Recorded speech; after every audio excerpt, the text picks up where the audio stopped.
Fantastic. All right.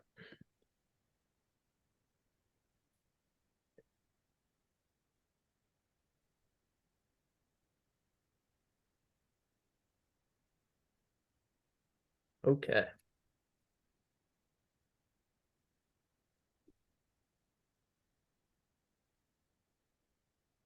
All right, sweet. So thank you all for joining. Um, we will hopefully be doing these each month. As you know, we want to be consistently checking in, available, besides just emails, and actually having real conversations about how it's been going with students and kind of just best practices as we, really hone in our skills. For those who didn't make it the first one, I kind of want to just reiterate Publicolor is a youth development organization. We're engaging students ages 12 through 18. It's kind of through a lot of different programs, a lot of design-based programs, as kind of the heart of the program is more of the painting, trade skills, design kind of mentalities. But we do kind of them going to site and actually learning how to paint. We help them in terms of academics, and we also kind of hold enrichment workshops for them all. So that is kind of where the student body is coming from. They are gaining college and career readiness, life skills, transferable work habits, and many more throughout their involvement. Some basics are we have on time, our 100% on time graduation rate. We have fantastic numbers in terms of grade promotion, and all students are selected to join the program based off struggling in terms of academics, coming from we are visiting schools that are in underserved communities. We are getting to know the students and seeing, okay, who actually needs this apprenticeship the most. So we're very proud of our graduation rates and grade promotion rates. And there's a little sample of what we do on the weekends, how much color we add to a space. So for anyone who doesn't already know, thank you all very much for filling the tutor intake form. That is kind of how you're introduced to me. I then reach out to you and ask you to check when you're ready to actually meet with your student. We then pair you, introduce you through an email, encourage you to coordinate a time for your first schedules and kind of exchange contact information, and then you actually begin your sessions. Hopefully everyone is on the same page in terms of all that, but in case anyone wasn't. All right, so preparing for your first session, I guess here, let me take one step back and see, can I get hands raised? Who here has had their first session? Okay, so a couple haven't, so I will keep it up. But basically, some notes in terms of preparing for your first session. Please make sure your meeting space is already set. So make sure you're sending out a link, making an actual event for the meeting. You're sending confirmations with your students. Please just kind of be doing this, maintaining contact throughout the process, as I'm sure we'll get into. Communication with students and actually getting to those sessions is where people run into the most trouble. As well, we also encourage you to make sure you know how to use the whiteboard app. This is specifically very important for any math instruction.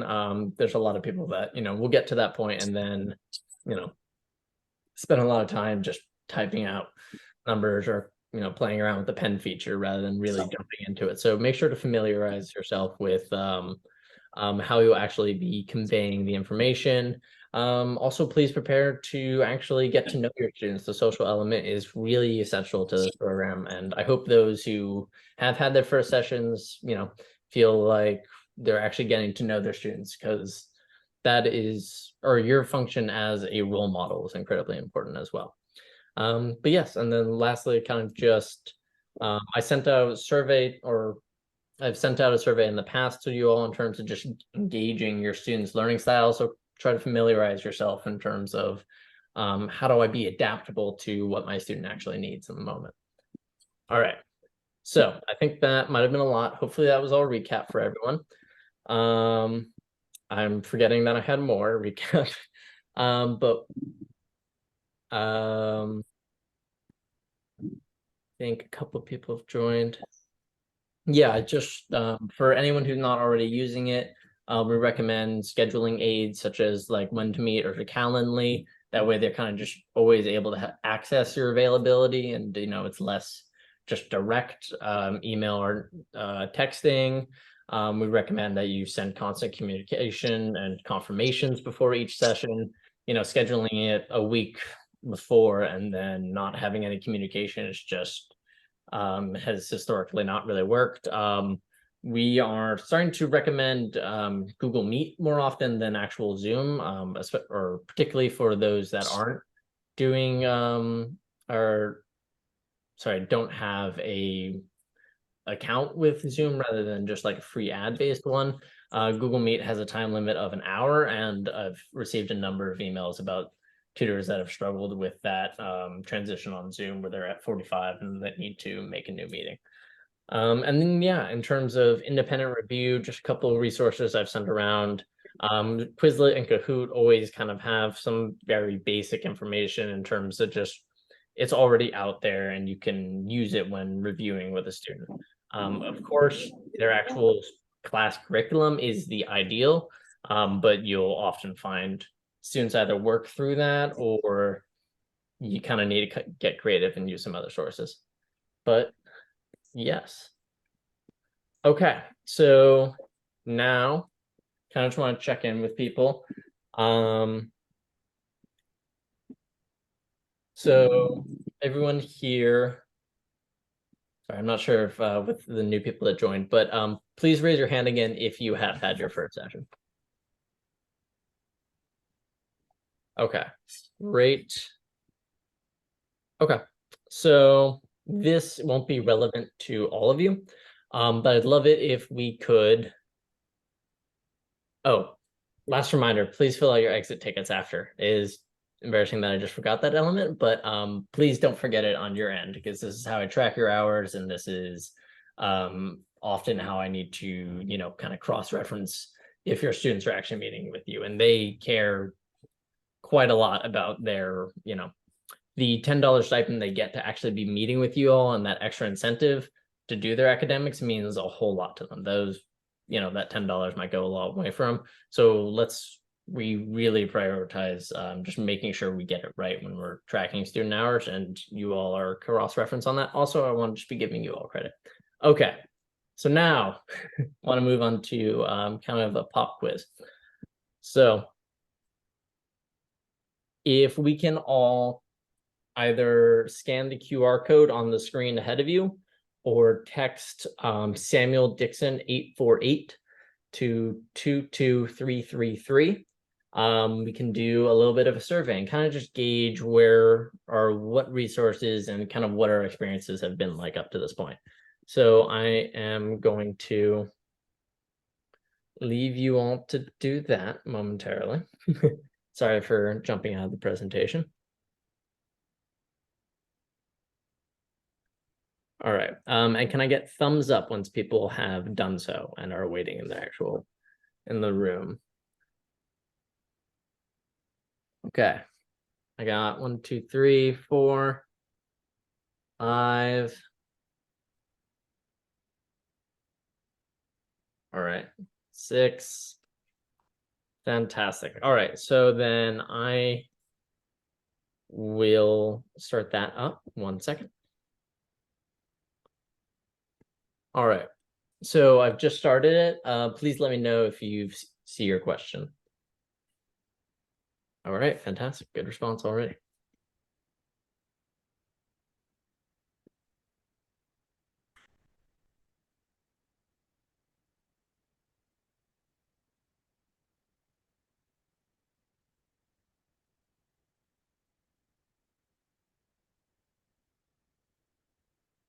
All right, sweet. So to let you all know, we have 50% of you just communicating, or 57% just communicating through email. We got 14% just going straight through text. We have 14% actually using when to meet, and another 14% using Calendly. So that's actually pretty good disperse or range there. I'm happy to hear a lot of you have students that you've actually been able to just email with. Email is something where it's very difficult, or with a lot, especially the younger students, it's difficult to get them to be responding. So I'm happy this group here has had kind of some responsiveness on that. If you are running into trouble and you're comfortable with it, text we've found to be kind of a step up, but make sure you and your actual student are comfortable with it. And I'm also happy when To Me and Calendly have been used, kind of that visual representation kind of lets it stick in terms of the student. All right, great. So next up, if you can let me know what meeting platform you've been using. Is the question up for you all? No. Okay. Is it up for you all now?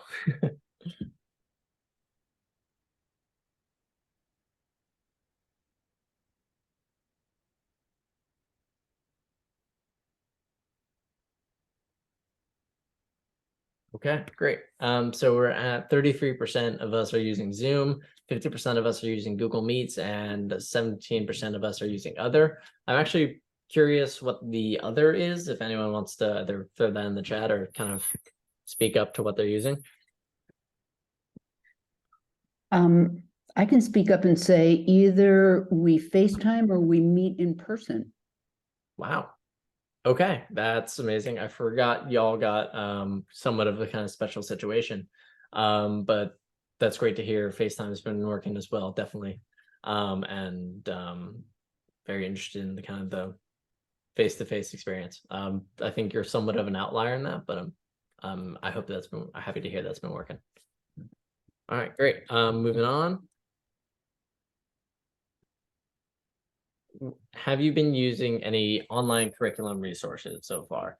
And below are just some basic examples of that.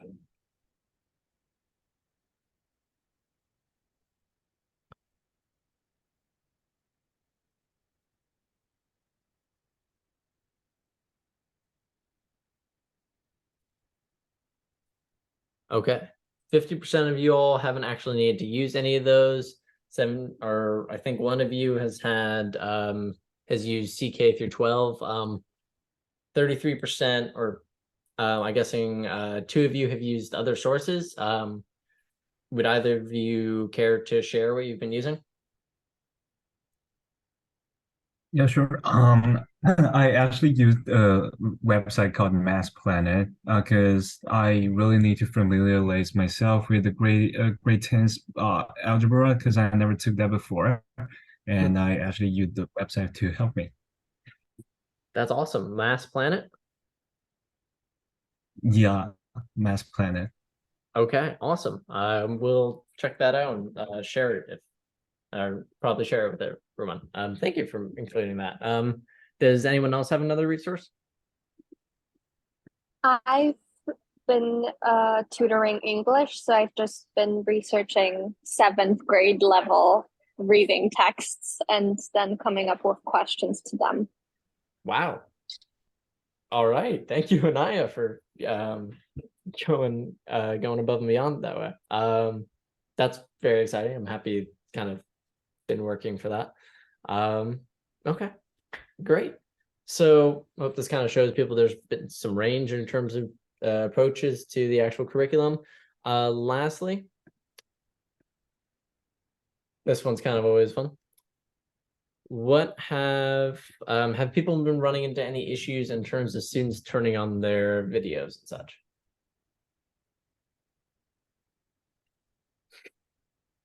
Right.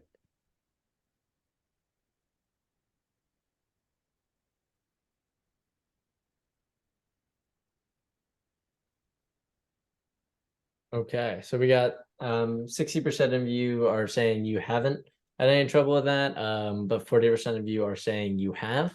Okay, sweet. So 33% of you are saying that you've had trouble with that. I'm sorry to hear that. That's something we're aware definitely happens and there's not much of enforcement beyond kind of the bar you set for your students. If you don't mind it, you can, work based off of that, but we definitely encourage you all to actually have that face to face, and kind of being able to read their reactions and see how engaged they are is honestly really important. So we do highly encourage you all to do that, and kind of just, you can lay down the law if you need to on that front. If if you're not comfortable with it, tell them it's the standard for moving forward, and that is, you're not breaking any part of our policy with that. Okay, so I believe that is it in terms of the pop quiz. So thank you all very much for kind of going through that. That was kind of just me trying to gauge where you all are at. So now I kind of just want to, open it up to a general discussion forum in terms of how are people doing, and what can we offer you all. Does anyone want to speak to any challenges they've faced so far? Maybe I'll start. Perfect. Okay, so I've been teaching Algebra 2, and she's a 12th grader. So a lot of what she wants to, or how she wants to learn, is visually by solving problems, but it's a little hard to use Google Jamboard. Writing on it is very difficult. Showing her actual test results was difficult. I had her take a picture of it and send it to me via email, and we kind of tried to work that out and write on the Jamboard, but that was just hard because writing anything like x squared or drawing graphs it's a little difficult, just because we're using a mouse. I'm not sure if there's any easier way to I don't know, go about that. For sure. So I think that definitely makes a lot of sense, and is definitely one of the biggest drawbacks to doing mathematics tutoring through online template. I think I may have passed along some potential tutorials. One thing I want to throw out there before I kind of just open it up to the main floor is I think there's people that do it by setting up their phone as a camera, and kind of live streaming the footage from that, and they can kind of capture what they're doing on a piece of paper. It's it's helpful in terms of the visual, but you're obviously sacrificing the collaboration component versus kind of just allowing you to kind of work through and demonstrate the skills the quickest. So sorry for jumping right to that. Does anyone else have something they would like to say about difficulties in terms of using either a whiteboard or creating a collaborative visual template?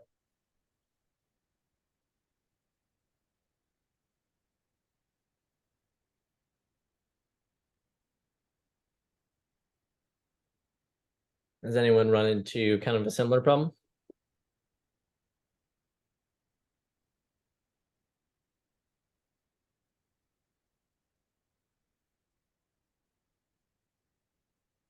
Okay. So EJ, I might reach out to you individually again and kind of check in about that. It definitely is a common problem. So I want to kind of just brainstorm about all that and see what some of the best and brightest have thought about it. Does anyone else have some challenges?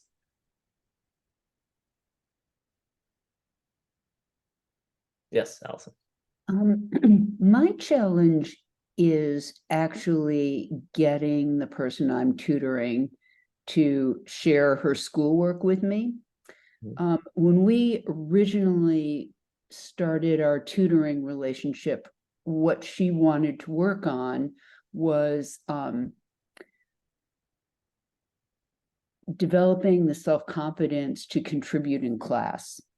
And we've done a lot of reading aloud. We're reading a book together where we started alternating paragraphs and now we alternate pages. And her reading has gotten a lot better. And the book that we're reading allows us to delve into all kinds. I mean, it's very worthwhile. It's Michelle Obama's memoir, Becoming. And so there's contemporary history, there are race relations, there is self-esteem, just lots of great stuff. But trying to get her to talk about what she's actually doing in class and what she might need help with is like pulling teeth. And I don't really know where to turn. I ask her each time we get together, you know, how things are going and what her favorite classes are and what she's doing. And she will tell me what she's reading, and we're focusing more on literature type things. And, you know, was always fascinated that I'm actually familiar with the Shakespearean play that she's reading, or, you know, and you know, we can talk a bit about that, but in terms of actually laying out homework so that I know that I'm addressing specific tutoring problems as opposed to global, let's build your self-confidence, let's make you a better reader, let's learn that punctuation is your friend, you know, use it. So I feel like our time is well spent, but I don't sense that it's being spent the way Publicolor designed this program to work. So that is all extremely interesting. I do want to start off by saying, in terms of what this program has been through many iterations. So I want to clarify what I'm looking for in each and every single one of you is not necessarily a precise, okay, help them go from a B to an A type mindset. What Allison is doing in terms of building actual skill sets in relation to a subject, or to kind of just skill sets as a student, are absolutely extremely valuable, and things that Publicolor would be very proud that our students would be doing with you all. So I want to clarify, as much as you all are tutors per se, we also have used the term academic coaches and you know, or study coaches or things along those lines, where it's just about building the skill set to be a better student. So you know, while I 100% understand the frustration to actually, you know, get to the heart of the matter, especially if she's, you know, suggesting that's what she kind of wants to do, and you've asked repeatedly, definitely understand the frustration, but what you're currently doing sounds absolutely spectacular. So you should be very, you know, very proud of that, and we are very happy you're, you know, spending the time to do it. If I think something where students actually providing their own curriculum is something that is a challenge for a number of people now.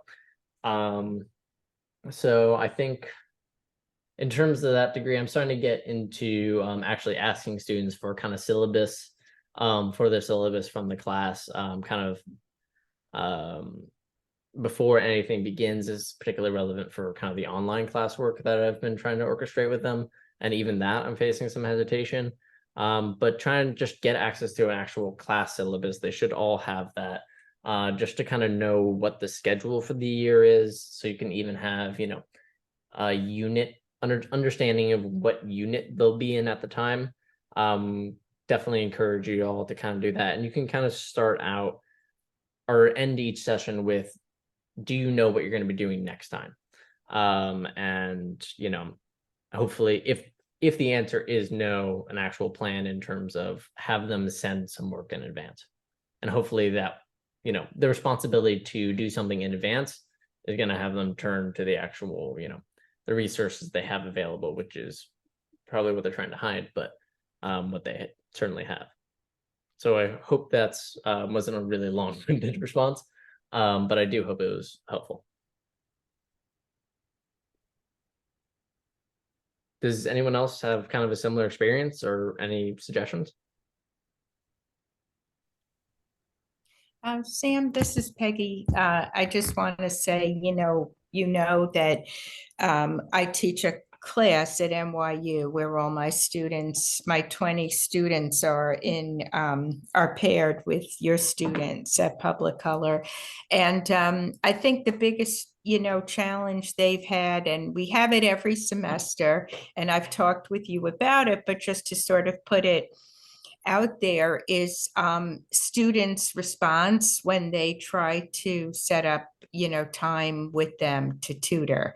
Our students are very busy and your students are busy, and it's easy to sort of just, if they miss one interaction, then it's just sort of easy to let it go. And so I think engagement with youth is a real challenge in all settings where we're working with kids who are more vulnerable and more at risk.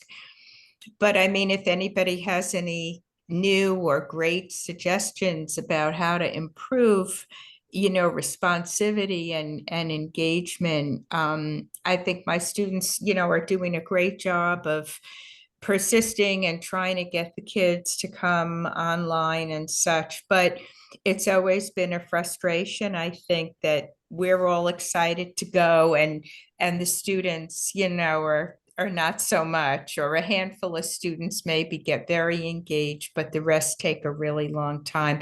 So that's just an ongoing dilemma. And if anybody has any great ideas or, novel ideas, I would just love to hear about those.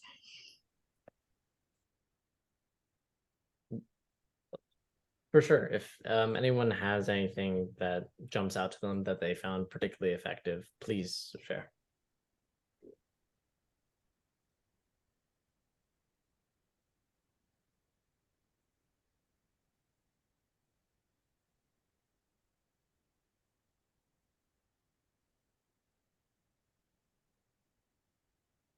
I think it's just hard for any type of engagement with younger folks nowadays. It just takes a lot of time for them to open up and think they're speaking to someone they can trust and know for a while. So right now it's just very new. They're getting to know a complete stranger who's, trying to do a good thing, but it's still going to take some time for them to open up.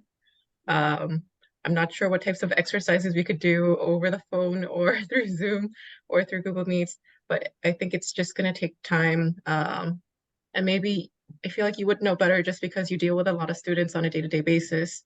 I do not. So I'm not sure on that aspect. Sure. No, I think everything you're saying in terms of the trust is absolutely there. Claire? I think like I guess on the front of connecting, I think I got really lucky. My student has been really responsive and really engaged, but I found that he's quite like unmotivated, and I think he's having a lot of problems with his confidence. And when he gets a bad grade back, it almost makes him feel like, okay, this isn't even worth trying. And one of the challenges that I've had specifically with my student is the pace of his curriculum. I'm tutoring in AP Global History, and they meet 3 times a week. And he shared with me that each class they move on to a different topic. So he has really that 1 hour or 45 minutes in class to get as much as he can out of it, and then go home, try to figure out the homework, do his best. And then by the time he gets to the next class where he sort of starts to feel like he might be understanding it, they're moving to a new topic. And I've really seen how it's affected his confidence. And something that I think has been working, definitely in our last session, he was a lot more open and engaged with me. And I've just tried my best to really validate the way that he feels. And when he has shared with me that he's really struggling, or he's not understanding the material, or his teachers are like not really helping him out in the way that he needs, instead of kind of trying to like offer solutions, my first response is just like, I totally understand. And like when I was in high school, I also went through those issues, and just kind of trying to remind the student that the things that he's going through and the challenges that he's having are not totally unique to him. And I think that it's definitely made him a lot more comfortable in talking with me and engaging with me about the material, and kind of reminding him that, we're not just older people that have nothing in common with them, and, college students that can't relate. And so I've tried to talk a little bit about my own personal experience in high school, and kind of just validating the way that he feels, and reminding him that, things are really tough and curriculums go really quickly, and, it's okay to feel confused and to feel like you're never going to get the material. And I feel like just that note of making him feel like I totally get how you feel has even motivated him a little bit more to kind of open up to me and to try a little bit more, I think. Absolutely. I am extremely happy to hear that it's something where you feel like you're building up that trust with him. That is fantastic. And, you know, that is kind of just some perspective on what it's like to be in high school is often going to be just as valuable as the actual help there. So that is fantastic to hear. And I'm happy to hear that it's kind of, you know, I hope it's actually starting to see some of that confidence growth. Yeah, no, it's not. Every interaction is reminding me how not easy it was to be in high school. Absolutely.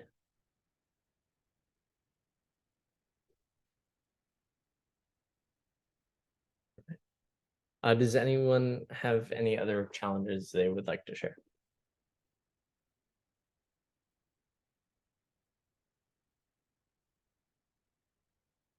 Does anyone have any kind of tips they've been finding in terms of,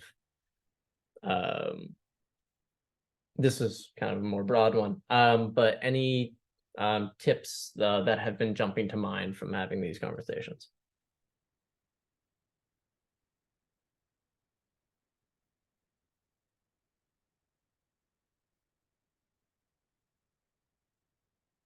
That's very fair. Okay. Would anyone like to share something they've really enjoyed thus far?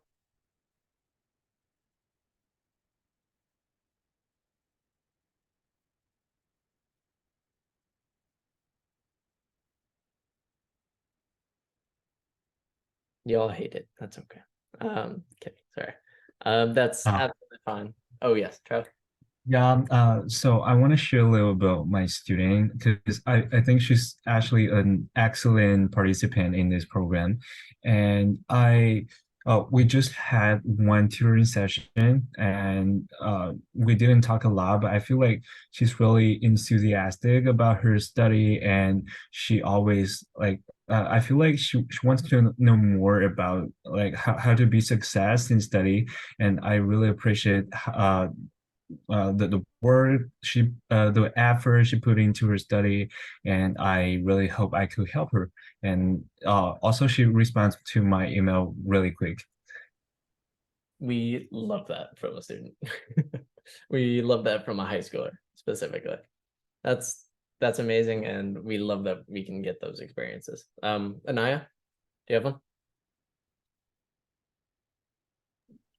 What I wanted to say is that as someone who has tutored last semester, it's really nice to have two students now. I feel like it generally increases participation because both of the students get kind of time to cool off when the other one is speaking. So it's not constant pressure on them, and I can divide some attention and give each one a chance to really shine and to see them also interact with each other has been a very nice experience.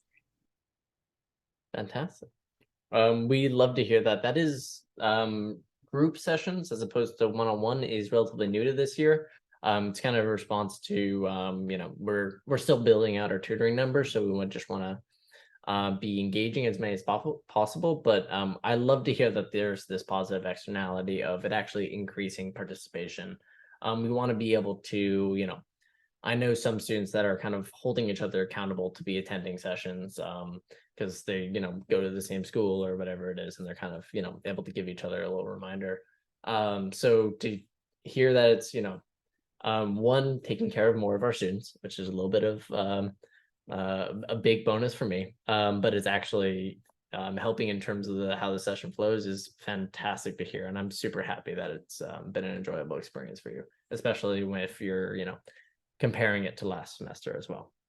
If anyone is interested in starting to go or work with two students, this is kind of more doesn't necessarily mean speaking to the room, but also kind of just anyone who's watching the recording for this.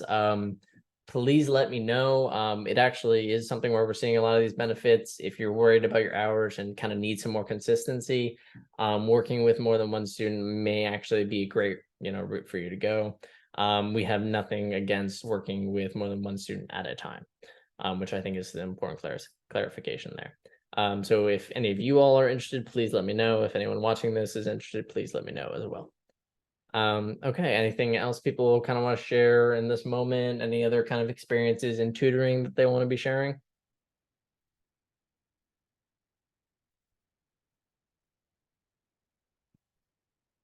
Okay. So then that's what this slide was. So then I want to give you all a big reminder. So for anyone who is a part of the NYU class, or anyone who's really in this session, is kind of what it's looking like right now.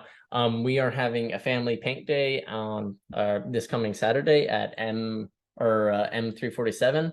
It's on 23rd Street. So initially this was just for the NYU class, but we would actually love to have more of you all. We want to thank you very much for being tutors, and this is a fantastic experience.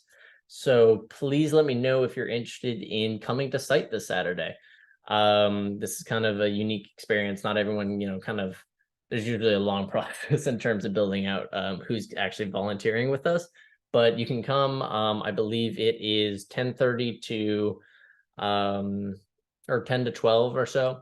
I will send out detailed information to basically our tutor population, but we would love to have you come to site and actually paint with some of our students, get a perspective of, why they're a part of this program. So please reach out to me if you are interested. It is this Saturday morning. So hope that's of interest to people. Otherwise, that is kind of all I got. Stick around if you have any questions for me. But thank you all very much for attending and watching this. If you are reviewing. Anaya, I'm all ears. What time is the painting exam?